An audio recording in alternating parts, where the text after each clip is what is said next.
ก็ขอเจริญพรทุกท่านเนาะอันนี้ก็คือแม่น้ำคงคาเนาะบรรยากาศตอนเช้าแม่น้ำคงคาแห่งเมืองพาราณสีซึ่งตอนนี้เฮาก็กำลังลองเรือเนาะลองเรืออยู่ที่ท่าน้ำท่าน้ำศักดิ์สิทธิ์ของชาวพราหมณ์ชาวฮินดูหรือว่าชาวอินเดียนั่นเองซึ่งสถานที่เราเห็นอยู่ในคดีก็มีก็เป็นท่าน้ำที่เก่าแก่2,000 กว่าปีซึ่งท่าน้ำนี่ก็ชาวฮินดูเนาะเขาเจ้าเชื่อว่าเป็นสถานที่ศักดิ์สิทธิ์เขาเจ้าจะเวลาคนตายเนาะเขาเจ้าจะมาเอาศพมาแล้วก็มาเผาหรือว่าชาปนกิจศพอยู่ในหิมแม่น้ำแห่งนี้มาหลายพันปีฉะนั้นแล้วท่าน้ำนี่เพิ่นจึงว่าเป็นท่าน้ำหรือว่าแม่น้ำที่ไฟนี่บ่เคยดับเพราะว่าหยังเพราะว่ามีคนตายอยู่ทุกวันทุกเวลาเมื่อคนตายแล้วชาวฮินดูชาวพราหมณ์เขาเจ้าก็จะเดินทางมาแล้วก็เดินทางมาเพื่อจะมาชาปนกิจศพญาติพี่น้องที่ล้มหายตายจากกันไปซึ่งแม่น้ำนี่ก็ชื่อว่าแม่น้ำที่ไหลมาจากเทพเจ้าเป็นแม่น้ำของเทพเจ้าพระเจ้าแล้วก็แม่น้ำนี่ก็มีความสำคัญต่อชาวพุทธอย่างหนึ่งก็คือในสมัยหนึ่งเนาะมีราชวงศ์หนึ่งซึ่งราชวงศ์นี่เป็นราชวงศ์ของชาวฮินดูที่ปกครองในขณะนั้นศาสนาพุทธได้เสื่อมจากอินเดียชาวฮินดูนี่ที่ปกครองในเมืองพาราณสีแห่งนี้ก็ได้เห็นว่าไปขุดเจดีย์อยู่ที่ทำเมกาสถูปหรือว่าบอนที่พระองค์ทรงแสดงปฐมเทศนาอยู่ที่ป่าอิสิปตันนมฤคทายวันซึ่งกับบ่ห่างใกล้จากเขตนี้หิมแม่น้ำนี่เมื่อกษัตริย์องค์หนึ่งนี่ไปเห็นขุดไปเห็นอะไรเห็นว่าเห็นกระดูกว่าให้กระดูกคิดว่าตามความเชื่อของชาวฮินดูนี่กระดูกนี่ต้องมาลอยน้ำดังที่เขาเชื่อมาลอยน้ำแล้วก็เมื่อกระดูกคนใดก็ตามที่มาลอยน้ำในแม่น้ำคงคาเนี่ยก็จะเห็นให้ผู้คนเหล่านั้นไปสู่สุคติโลกสวรรค์ฉะนั้นแล้วกษัตริย์องค์นี้ก็เลยนำเอากระดูกที่บรรจุพระบรมสารีริกธาตุขององค์สมเด็จพระสัมมาสัมพุทธเจ้านะมาลอยอยู่ในแม่น้ำคงคามาลอยเพื่อจะให้พระสัมมาสัมพุทธเจ้าไปสู่สุคติโลกสวรรค์ตามที่เขาเชื่อเนาะฉะนั้นแล้วชาวพุทธที่เดินทางมาอินเดียนี่เมื่อมาฮอดถึงเมืองพาราณสีมากราบไหว้ธรรมิกสถูปคือสถูปที่อยู่ในป่าอิสิปตนามฤคทายวันที่พระองค์ทรงแสดงปฐมเทศนาแล้วก็ได้เดินทางมาขี่เรือลองแม่น้ำคงคาเนาะเพื่อจะได้มากราบไหว้พระบรมสารีริกธาตุเจดีย์ซึ่งชาวฮินดูเขาจะมาลอยเมื่อหลายพันปีก่อน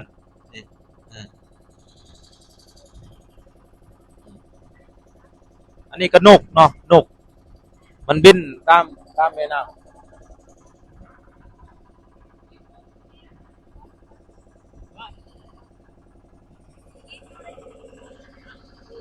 นกลายมันมาบินหากินปลาก็คือเมื่อชาวพุทธมาเมืองพาราณสีก็จะได้มากราบมาไหว้เอาดอกไม้มาบูชาอยู่ที่แม่น้ำแห่งนี้การบูชานี่ก็เป็นบูชาแบบชาวฮินดูเขาเจ้าก็บูชาคู่มืออยู่ในสถานที่แห่งนี้แต่เฮานี่คนละบูชาเขาเจ้าบูชาเทพเจ้าบูชาเทพแห่งแม่น้ำหรือว่าบูชาพระอิศวรพระนารายณ์แต่ว่าเฮานี่เมื่อมาเมืองพาราณสีแล้วเฮาก็จะได้บูชา พระบรมสารีริกธาตุเจดีย์ซึ่งเขาจะมาลอยอยู่ในแม่น้ำแห่งนี้เออก็บรรยากาศตอนเช้าก็หนาวเนาะอากาศอยู่ที่10กว่าองศา10 12 13องศาช่วงนี้ก็กำลังฮอด6 โมงเนาะ6 โมงอยู่ที่อินเดียอันนี้ก็คือท่าเรือเมืองพาราณสีเนี่ยเป็นเมืองที่บ่เคยเปลี่ยนชื่อมาก่อนตั้งแต่สมัยก่อนพระสัมมาสัมพุทธเจ้าจะอุบัติเกิดขึ้นมาในโลกนี่ก็คือในสมัยถ้าเฮาไปอ่านในนิทานสดกเนาะเฮาจะได้ยินชื่อเมืองพาราณสี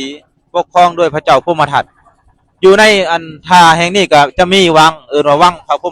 พระเจ้าพรหมทัตซึ่งเป็นวังเก่าแก่หลายว่าถ้านับก็ประมาณอยู่10,000 ปีหรือว่า100,000 ปีเป็นเมืองศักดิ์สิทธิ์ที่มีมานานมีมาดนพระสัมมาสัมพุทธเจ้าก็เกิดหลายภพหลายชาติเกิดอยู่ในเมืองพาราณสีแห่งนี้เป็นเมืองที่เก่าแก่และก็เป็นเมืองที่บ่เคยเปลี่ยนชื่อมาก่อนหลายพันปีอยู่ทางเทิงก็ที่เฮาเห็นเนี่ยเป็นบ่อนเขาเผาศพว่าบ่อนชาปนกิจศพแต่ว่าเฮาก็บ่ได้ไปเนาะใกล้พุ่นจะได้กลับ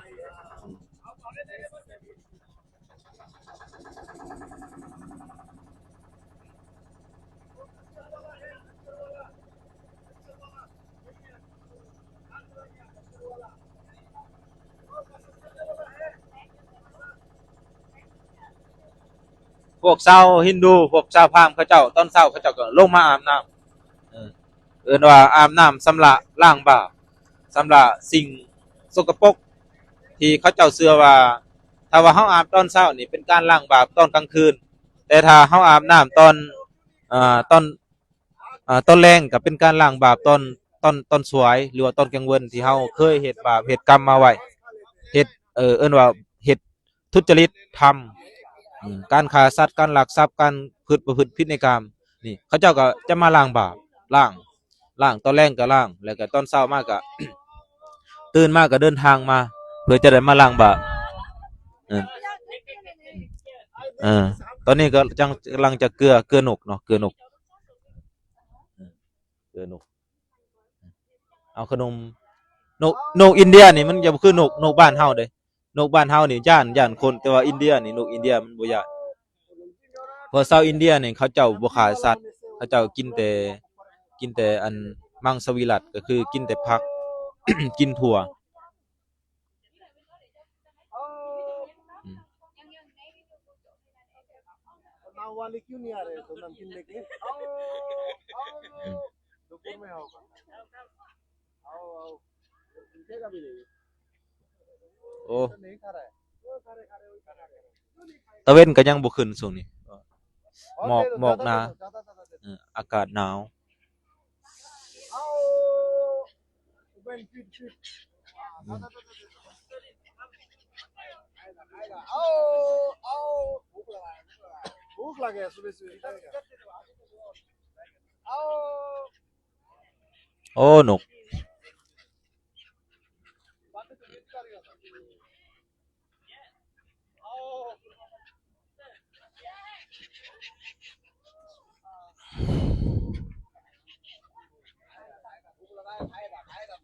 खाएगा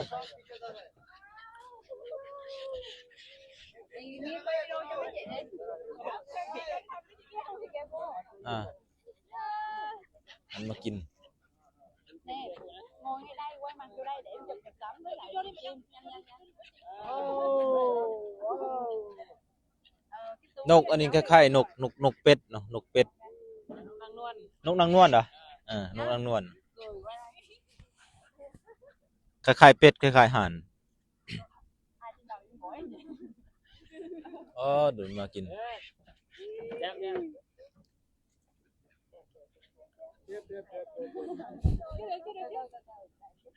Nó hơi mắc cần lúc ngồi. go one by one go और लेके आओ भाई ซึ่งพระบรมสารีริกธาตุก็อยู่พื้นอันแม่น้ำคงคาแห่งนี้เออที่เขาเจ้ามาลอยเอามาเขาก็จะได้น้อมระลึกถึงพระค คุณขององค์สมเด็จพระสัมมาสัมพุทธเจ้า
อาบแล้วก็สามารถล้างบาปชำระล้างบาปได้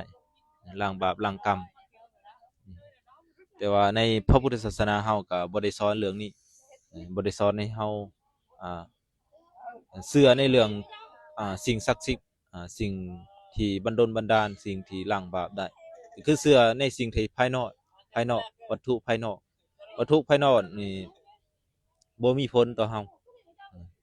แต่ถ้าเฮาเฮ็ดบาปเฮ็ดกรรมเฮาเองเฮาก็จะได้รับผลนั้นบ่สามารถที่จะแก้ไขได้แต่ว่าการแก้ไขการล้างบาปในพระธรรมวินัยขององค์สมเด็จพระสัมมาสัมพุทธเจ้าก็มีอยู่แต่ว่าการล้างบาปนั้นบ่แม่นคำว่าล้างบาปแต่ว่าเพิ่นว่าถ้าว่าเฮาสร้างบาปสร้างกรรมไว้หลายเพราะการเห็นผิดก็ดีเพราะการคบมิตรบ่ดีก็ดีการพบคนพาลก็ดีพระองค์เพิ่นว่าถ้าเฮารู้สึกว่าเฮาเฮ็ดบ่ดีแล้วถ้าเฮาอยากล้างบาปที่เฮาเคยก่อมานั่นก็คือสั่งสมคุณงามความดีไว้หลายๆสั่งสมความคุณงามความดีไว้บ่แม่นว่าเฮาไปอาบน้ำแล้วมันจะหายแต่ว่าเพิ่นให้เฮานี่สร้างคุณงามความดีไว้เพื่อจะให้บาปที่เฮาเฮ็ดนั่นน่ะมันมีกำลังอ่อนกำลังบ่แรงเฮาสร้างกุศลกำลังของกุศลคือบุญกุศลสร้างไว้หลายๆเหมือนบาปที่เฮาเคยก่อไว้ก็มันก็บ่สามารถส่งผลได้เพราะว่าบุญมันส่งผลหลายกว่าบุญมีว่ามีกำลังหลายกว่าฉะนั้นแล้วกุศลก็ส่งผลก่อนก็เฮ็ดให้เฮานี่อยู่เย็นเป็นสุขหรือว่าเฮาเคยสร้างบาปมาก่อนก็ดีแต่ว่าเฮาสร้างคุณงามความดีไว้หลายนี่อันนี้คือความคติในพระพุทธศาสนาของเฮาบ่แม่นว่าเฮาสร้างบาปสร้างกรรมแล้วไปหาเฮ็ดสะเดาะเคราะห์สะเดาะเข็นหรือว่าไปเอิ้นว่าล้างบาปล้างกรรมอาบน้ำอันนี้มันความเชื่อของศาสนาดั้งเดิมของอินเดียก็คือศาสนาพราหมณ์ศาสนาฮินดูแต่ว่าพระสัมมาสัมพุทธเจ้าเพิ่นอุบัติเกิดขึ้นมาในโลกนี้เพิ่นก็สอนในสิ่งที่ถูกต้องสอนในสิ่งที่เป็นสัมมาทิฏฐิ